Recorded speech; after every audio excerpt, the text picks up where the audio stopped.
we see a lot of mainly a female population, patients who are dealing with unknown symptoms such as insomnia, fatigue, weight gain, and it's really important to look at the root causes, what's causing that. It's so important to see who is the vessel, like who is the body we're putting this implant in. What are their genetics? Can they detoxify well? How are they going to deal with this implant? Are they super inflamed? Is their gut inflamed? Are their detox pathways and genetics skewed toward wanting to be inflamed? What can you do proactively to make sure that they accept this implant well? So it's super important to actually know what your body is like. Is it inflamed? Is it not inflamed? Can it detoxify well before putting a substance like this in?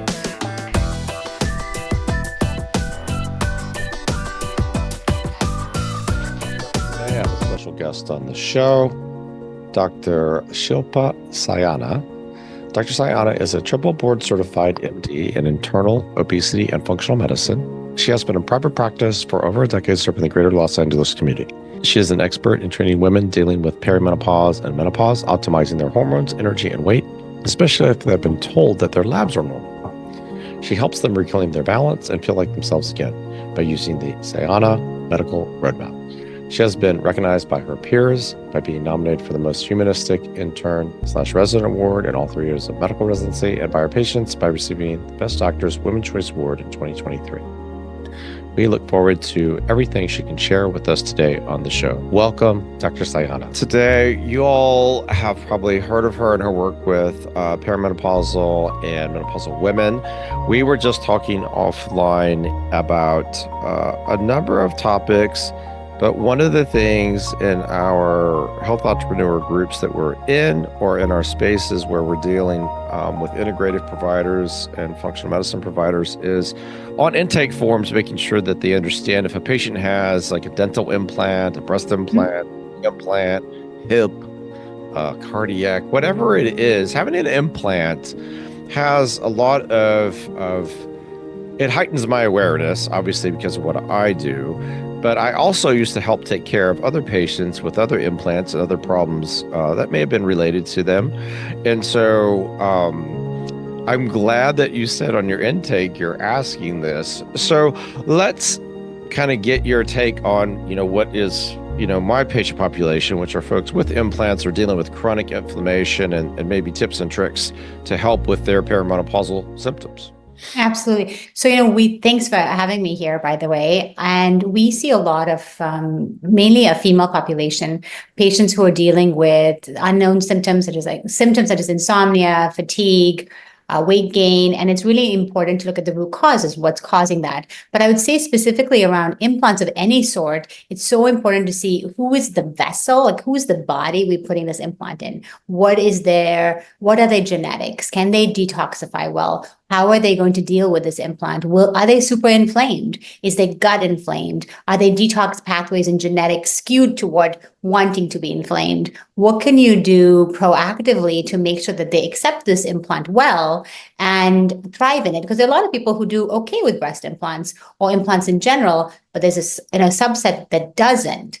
So when I live in LA, a lot of people have implants here. And if they're considering doing that and they ask me, we already have testing where we've checked their genetics and we know how they're going to deal with it. We have looked at their gut inflammation, specifically either with a stool test or blood testing, seeing what is their gut microbiome like. Because if they're inflamed and you're putting a foreign object into this inflamed vessel, you're not going to have a good outcome. So it's super important to actually know what your body is like. Is it inflamed? Is it not inflamed? Can it detoxify well before putting a substance like this in?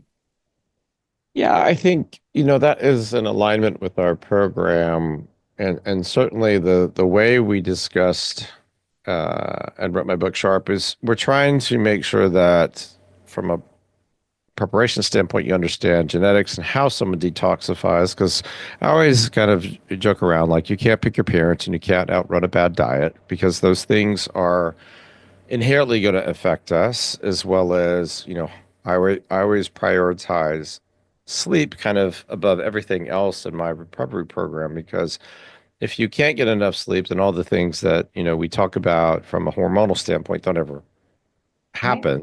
And to introduce an implant of any variety into a patient who's not doing well or has an established autoimmune disorder or gut inflammation or what have you, I never felt comfortable with that. I always had a lot of options that I did for reconstruction that didn't involve implants. So I was a That's great.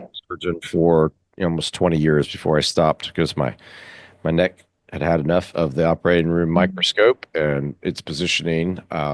But that was a really useful skill set to have, especially in those cases where you're like, it's really not a good idea.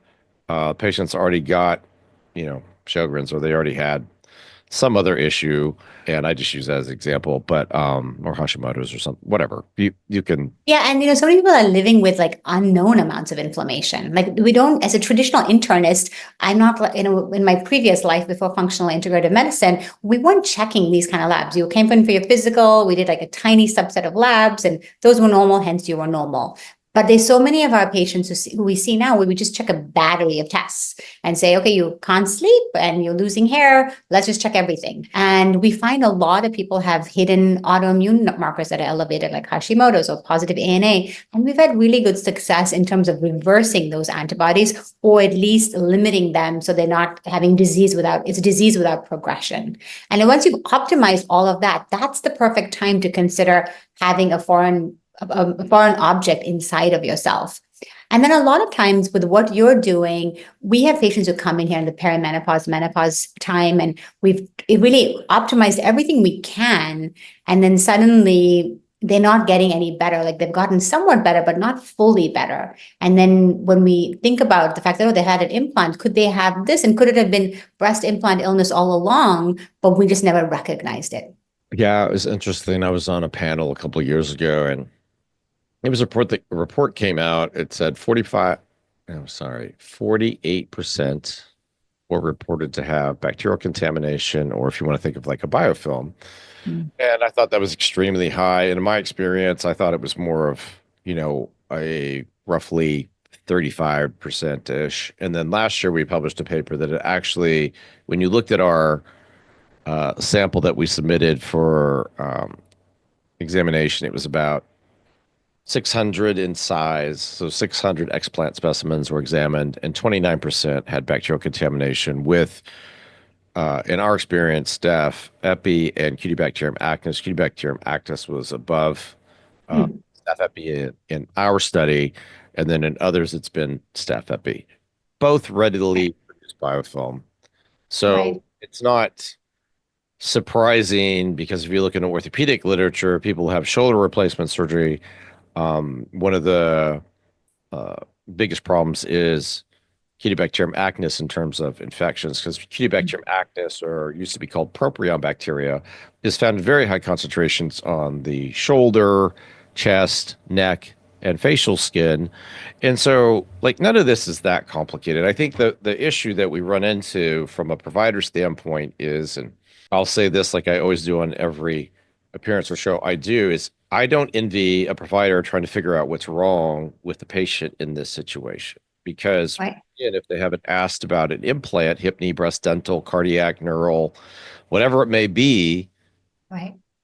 they may just be really behind in understanding, what the patient's experience. And if they don't know, then the things that you traditionally use that from a protocol or supplementation or therapeutic modality that would work normally, they don't work in this instance. And Exactly.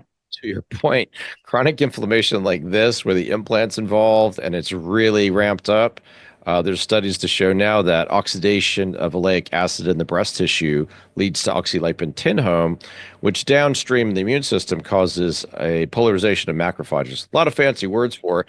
It creates more symptoms in our immune system. Right. So Yeah. now we And have. then yeah, it's complicated in terms of trying to unpackage and unravel a patient like this. But I think that's where you really need a system. We use this 4-pillar approach. So we do test hormones in everyone, from adrenals to thyroid to insulin to sex hormones. The second thing is really looking at the gut. And sometimes patients are like, I don't have any gut symptoms. Like, I don't need to do the test. I'm like, no, we do it on everyone. But it's like, what's the gut microbiome and what's the gut lining? Is that lining intact? And then the third pillar we look at is toxic burden. Do you have a bunch of toxins in terms of heavy metals, plastics, mold exposure? And then the fourth thing we look at is lifestyle. But when you have a systems approach and asking those questions, do you have any implants of any sort? Do you have any metal in your body? What do you have? That's so important to actually get a comprehensive understanding of what's their journey till you. So you can actually intervene and have some hypothesis as to why. Yeah, our sharp method is similar to that. And it's, trying to unravel much of what you're describing. And I really love how everybody's put so much effort into treating these patients. I've found that it's very difficult, like you understand, if you don't know they have implants, or if after explant you don't quite know what to do with those patients, because they can be a little challenging. In terms of your perimenopause practice, what do you try to do to maybe from a holistic standpoint help with hormones and balance and things like that to get people on the right track in terms of, do you use bioidenticals ever? Do you use creams, or do you prefer a pellet therapy or injection? Yeah. Generally, our patients who come to us perimenopausal or menopausal, but the perimenopausal stage, they can come to us even in their late 30s.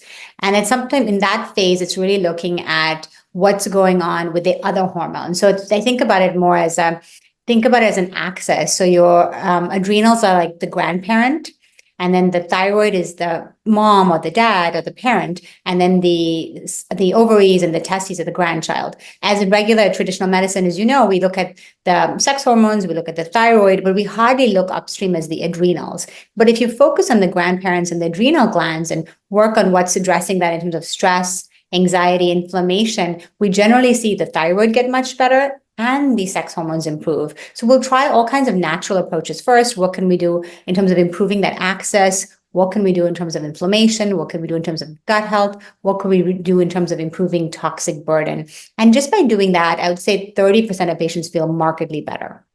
And then we give natural hormones, but we do want to know, do they genetically get rid of dirty estrogens?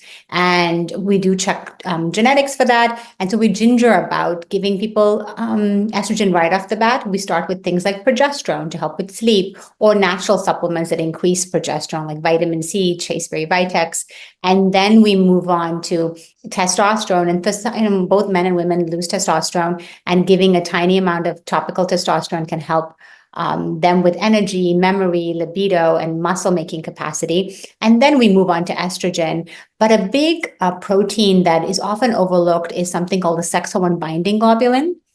And that protein, if it's high, it's going to bind all your free available testosterone or hormones, so it's not available to you. So we have a lot of patients who come in already on hormone replacement, and we only use bioidenticals, and they're like, it's not working. But when you check that sex hormone binding globulin, you realize that they're not feeling that hormone. It's not bioavailable to them. And common reasons we see why that sex hormone binding globulin is high is inflammation and toxicity. And if we live in LA, everybody eats a ton of sushi. So a lot of times we see is mercury toxicity, or because we have it in our question mark, do they have implants, especially amalgam fillings, that's causing that toxicity? So you see elevated mercury levels quite a bit. Tons, a lot. Do you see parasitic problems with the raw fish at all, or is that not a thing? Not so much, but we definitely see, because we have a lot of people who travel to Mexico, because we're just so close in terms of traveling. So we do see a lot of parasites that way. But yeah, mercury, pretty much almost every other person in LA has high levels of mercury that they're just not being tested for.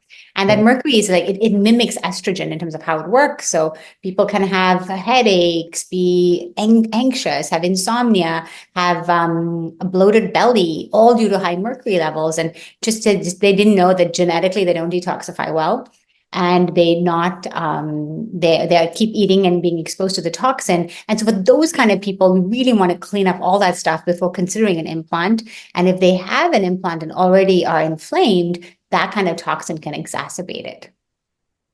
I guess because we're central, we're more going to be on the um, grass-fed, grass-finished beef side of things. We have a very um, good sushi here, but obviously we're not coastal, and it's not going to be as obviously frequently as you're seeing it. Yeah. It's probably considered fast food there at some point. Um, and then we do have a similar problem because Texas is so close to Mexico, and many, many people travel. And my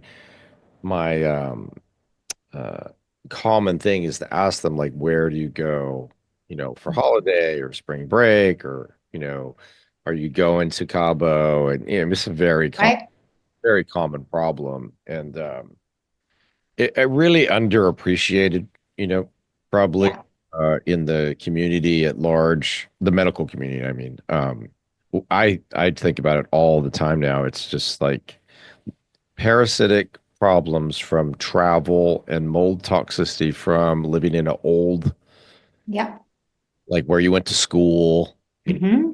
first lived when, none of us had any money and we're living, in these Right. small places, Yeah.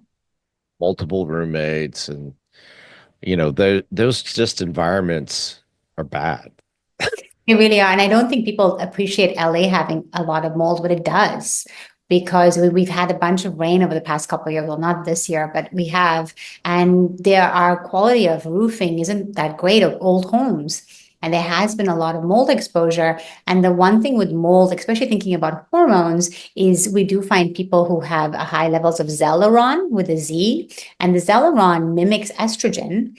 And for when we're thinking about hormone replacement, we really want to make sure there's no estrogen mimickers that could be exactly exacerbating any kind of symptoms. And we're giving somebody estrogen who already has high estrogenic potential. So we do a lot of mold testing, but people again just don't appreciate or don't realize that, wait, I lived in this place 10 years ago and it's still impacting my health. But if they think back, they're like, oh, that was the time where my health did shift, but it wasn't so bad because I was in my 30s.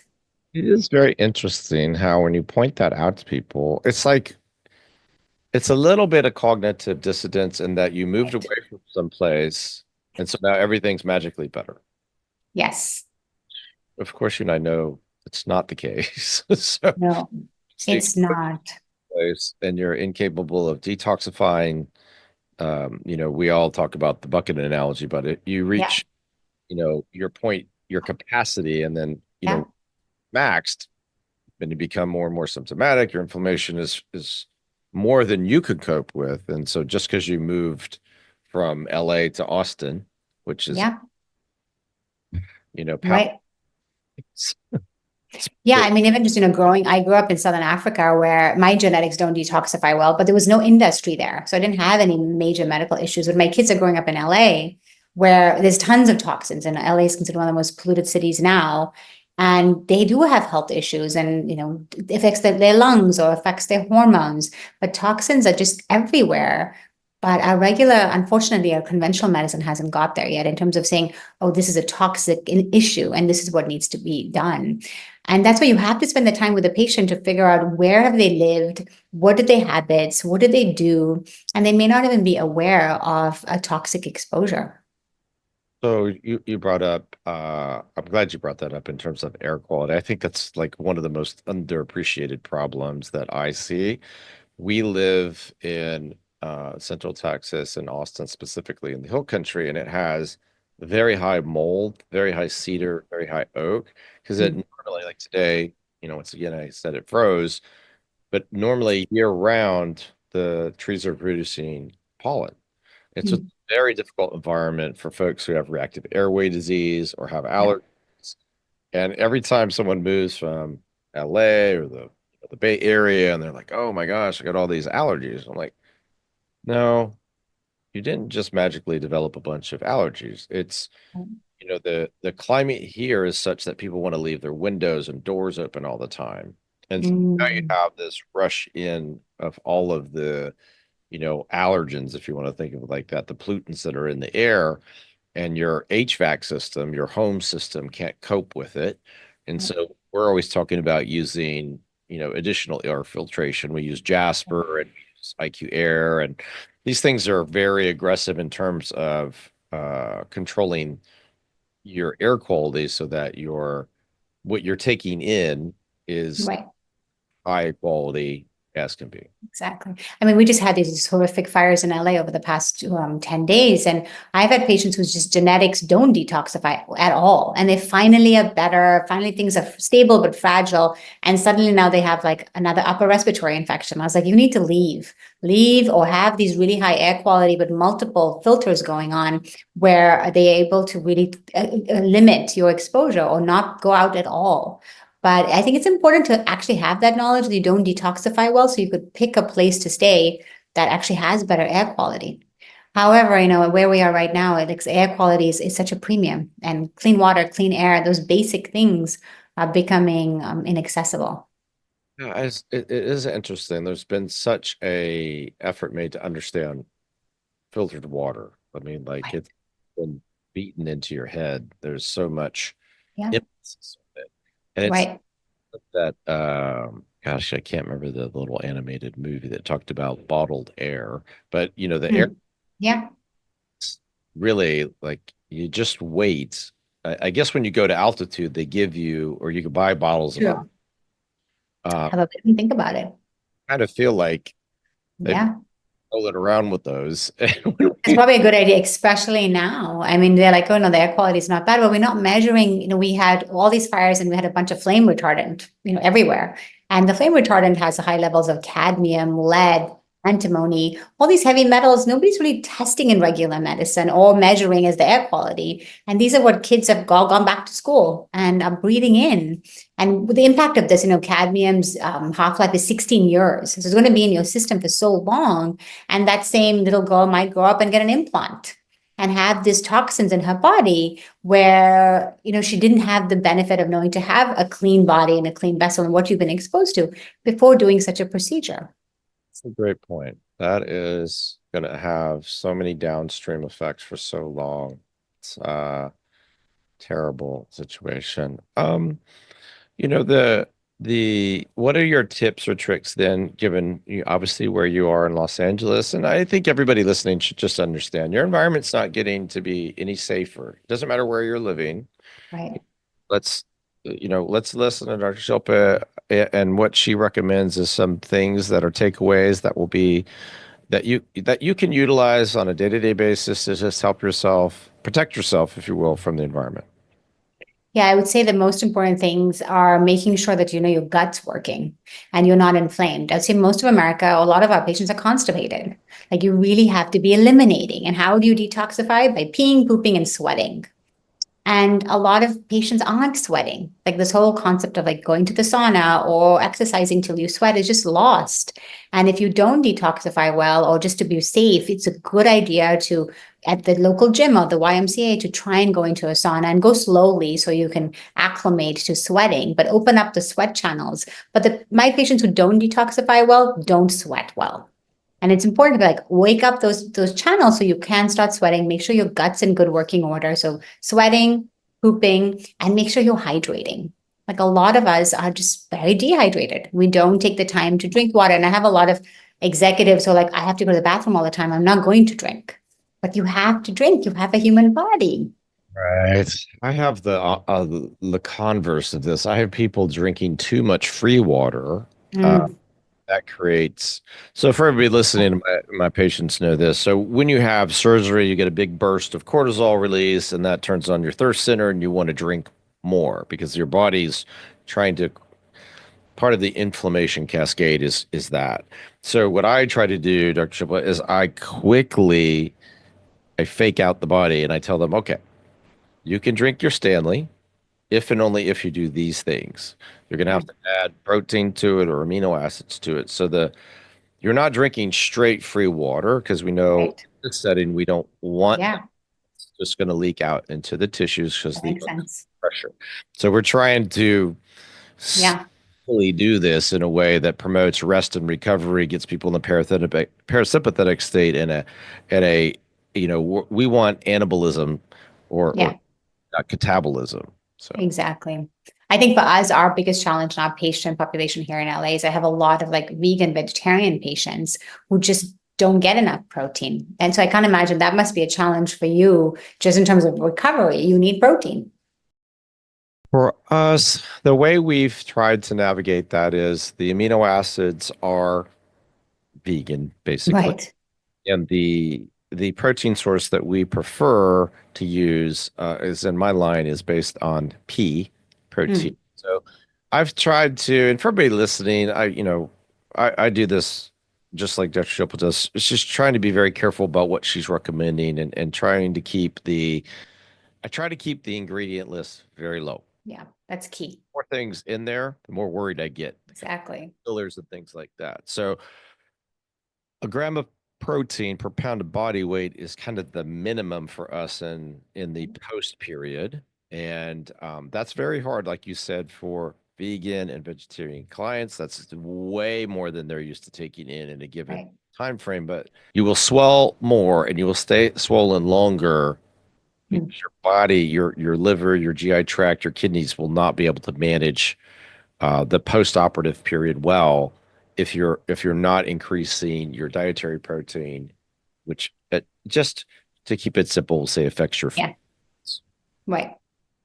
Yeah, I mean, that's a challenge for, I think, for a lot of my patients. But in terms of other things for detox, apart from sauna and apart from the gut health, it's really also about increasing antioxidants, like through your food, like getting enough color. I think the recommendation from the functional medicine organization is 12 colors a day. That's difficult. But I would say at least five, like five different colors of fruits and vegetables, if you can, of some sort, a real food, not something processed, would be ideal. And then the last thing is looking at some supplementation. So if you don't detoxify well, either an antioxidant supplement or things that have NAC, which becomes glutathione, which can help your liver with detox. I mean, so many of our patients, when we just check blood work, have slightly elevated liver enzymes. And they're like, oh, yeah, my primary doctor told me I have a fatty liver and it's nothing to worry about. But it's like, why do you have a fatty liver? Are you not able to detoxify? What can we give you to help your liver enzymes calm down? Because your liver is so important to get Yeah, rid of toxins. it is astonishing. Like even in people who eat well, we see not frank, NASH or fatty liver, but you know, the amount of processed things that have been in the food system for so long in this country.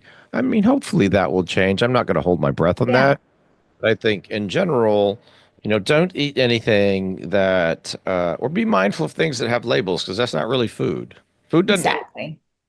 No, it does. And I think going back to what you were saying earlier, like keep the ingredient list very short, like ideally three or less. If it has stuff on there, it probably has stuff that's processed. But we've become such a culture of like what's quick and what's easy, but that's not really good for our bodies. Right. It's funny in Austin, we go to all these little, my wife and I now have like date night, but it's at the farmer's market. We go Oh, and we nice. buy our food, and we can almost get everything we need. Produce is the hardest thing to get in Texas. You're in Mm, California, obviously you have a lot yes. of options than we would have, but we can get fish from Alaska, and we can get, obviously quite a bit of meat because we're in Texas. Right. So for those things, it's a little bit easier. As you get to the vegetables, it becomes more complicated, and then produce is infinitely complicated here. Mm, So that that becomes makes sense. timing wise too. It's Yeah. to now. Yeah, and I think with and then the idea, another big nutrient category is fiber. Like how many times we tell patients to like make sure you're getting enough fiber, and people are like, "Oh, I eat a ton of salads." But in like a bowl of arugula has like 0.2 grams of fiber. It has other benefits, but fiber comes from beans and from avocados. And I always tell patients you can have a bowl of raspberries that have 8 grams of fiber, or a bowl of blueberries that have much less. It's like picking the foods that have high fiber, ideally trying to get to 30 grams. Why fiber? Because it helps you detoxify. It helps your bowels moving. It's such an important ingredient, but I think it's hard for people to get or be aware of where it is. Like I'm eating a ton of salad, I have a lot of fiber. Yeah, the that's why the produce part, fruits and yeah, that's the challenging part. Especially, we have a lot of folks. increasing their protein higher than they've ever increased it in their diet. So then having sources of fiber and, keeping it so they can eliminate is challenging with obviously medications after surgery, things of that nature. That's right. So yeah, we have a good system in place to help, and we try to use only, those holistic options until exhausted, obviously.